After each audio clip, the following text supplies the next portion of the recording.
ngayon po, nandito po si Prexy Joy. Ngayon na nang gagawin natin, let's see what I'm doing. I need to change my menu of adobong puwet. Ayan, adobong puwet. Bali, mayroon pa tayong asin at saka black pepper. Dito naman po tayo, mayroon pa tayong chicken, potato, onions, garlic, ginger, at saka of course hindi mawawala yung ating paliit na black pepper and leaves. Ayan, sa ating mga palalab. And then we have a soya sauce, black soya sauce, and of course hindi mawala yung pampaasim natin na vinegar, and of course some of little bit of sugar. Tayo na magluto. Ayan. Halina tayo mga lalabs. Sabayan niyo ako. So mga palalabs, ito yung ating chicken, onion, black pepper, bay leaf, yung potato, at saka ito yung ating mga pangunahing sauce. At saka kung gusto nyong lagyan ng Knorr cube, pwede din naman. Ngayon mga palalab, nagpakulo po ako ng tubig. So yan po ang aking number 1 ingredients, water. Hindi po ako naglalagay ng mantika. Yung akin ay pang-diretsohang loto sa adobo. Ayoko nang mag step by step, but I need to do this directly. So ngayon, itong mga malalaking sibol, onion, ginger, yan, malalakihan yan. Ayan, garlic, iba-ibahin natin yung style ha. Black pepper, itapon natin dyan. Ayan, itapon natin dyan. Itapon natin dyan. Ayan, pagkatapos dito, ilagay natin yung ating pa-chicken. Ayan, yun yung aking pa-style na recipe. Walang antayan. Walang antayan na yan. Pagkatapos, ilagay yung ating, ayan, potato. Walang antayan yan mga lalabs. Kaya, let's do what is the result. Pero alam nyo mga lalab, 100% sasabihin ko, masarap yan. Pag si Prexy Joy ang magluluto, sigurado masarap yan. Ayan. So, lagyan natin ng paminta na pasabog. Pagkatapos, asin na pasabog. Ayan. Pagkatapos nito, tuyo na estimation. Ayan. Ayan. Para sa ganun na, lagyan natin ng kunting Knorr cube kung gusto nyo. At saka pasabog na kulay. Yun, black soya sauce. Ayan. Mainam yan sa pakulay na hindi white yung ating chicken. Ayan. Huwag nating lagyan ng vinegar. Mamaya na tong vinegar. Kasi pag nilagyan mo ng vinegar na maaga, yung ating niluluto ay titigas yan. Yan ang sikreto ko lagi. Okay. Pagkatapos nito, lagyan natin ng kunting sugar. Kasi iyan ang nagdadala sa adobo natin. Manamis-namis, maasim. Huwag madaming sugar ng mga lalab ha. Ayan, stir natin yan mga lalab. Pagkatapos, lagyan natin ng isang basong tubig. Yan, isang basong tubig. So, ayan. Diba? Kulang yata yung pakulay natin sa ating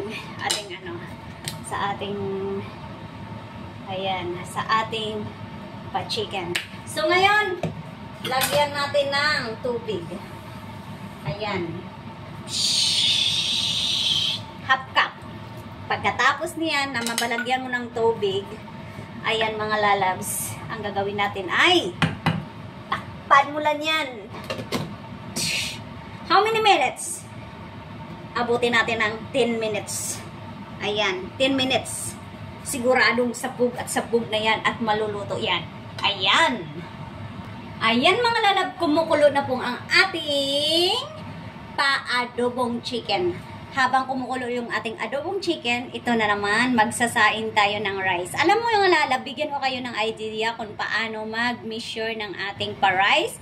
Ganutin mo lang siya lalab, oh. Pag nakita mo yung rice, pag ganun mo, at saka pag ganun mo din, makita mo yung rice kabilaan, ayan, tama yung estimation mo sa pagtimpla ng ating tubig.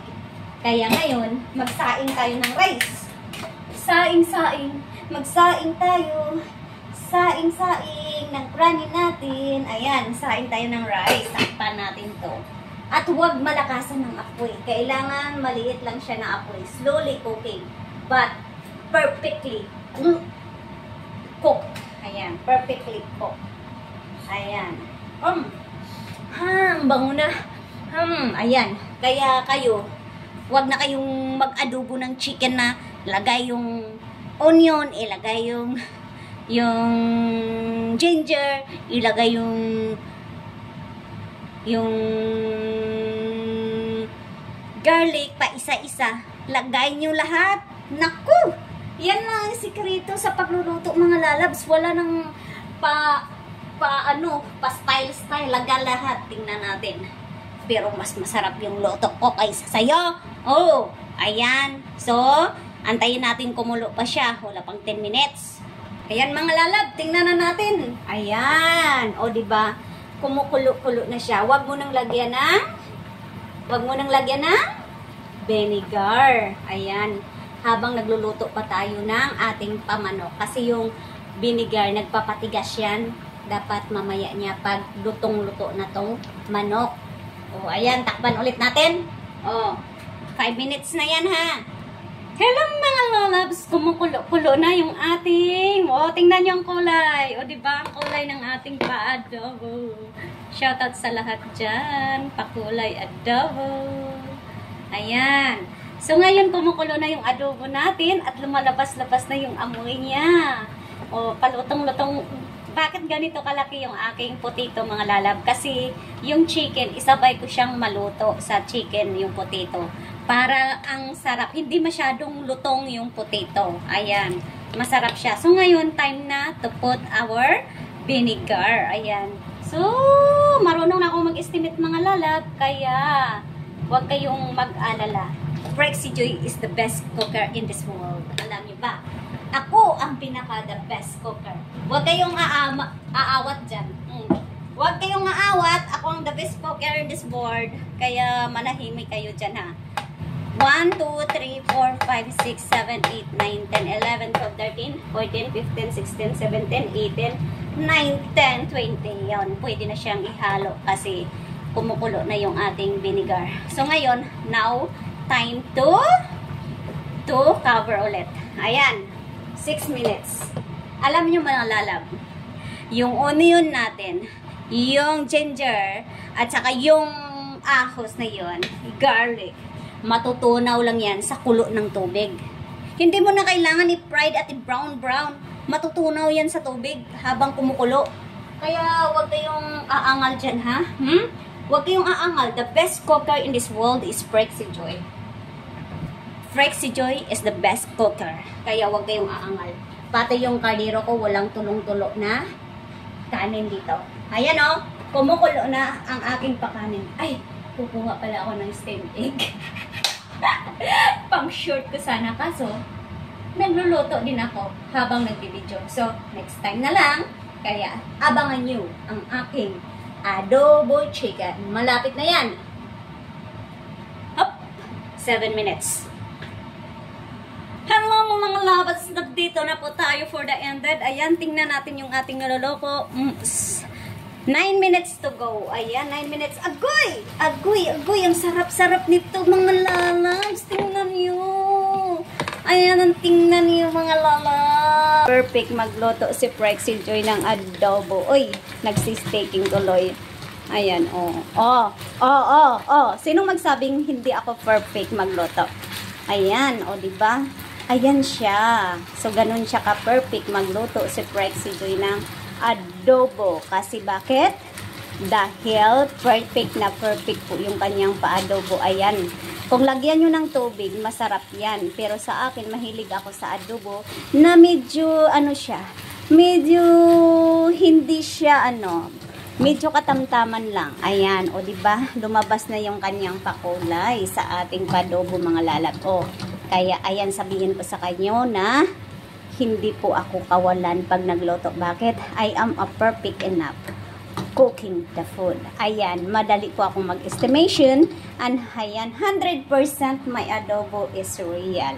So kung gusto nyong, ako kasi, mahilig ako sa adobo na hindi masyadong masabaw. Kaya kung gusto nyong masabaw, huwag nyong ipaabot na matuyo siya. Sa akin kasi, mahilig ako sa pa-dry-dry kasi yung potato ko, gusto kong ma-dry-dry siya parang, ayan o, tingnan nyo yung potato ho, perfect na perfect siya. So hindi siya na sisera. Luto 'yan. Ayan ang sarap, 'di ba? Oh, adobo is real. Yummy yummy adobo for Frexiger. 100% ang sarap. Kaya don't forget to subscribe Frexiger Lazada. Always like, comments, and click the notification bell so that every uploaded my videos you have updated. Kaya mga lalab, tingnan nyo rin yung pa-social. Ayan. O, 100% na maganda rin yung pagluto ko ng rice. Kahit na walang sokol-sokol o walang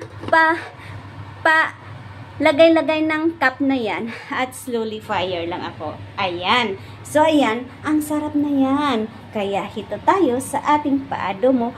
Yummy, yummy adobo. Thank you for watching mga lalab. Sa susunod at uulitin, subaybayan nyo po yung ating pa-perfect adobo yummy chicken. Masarap, malinamnam, at timplang-timpla, at hindi na maaring patis-tis pa dahil perfect taste na yan. For sure, 100% Frexijoy cooking chicken adobo is real, beautiful, and lovely.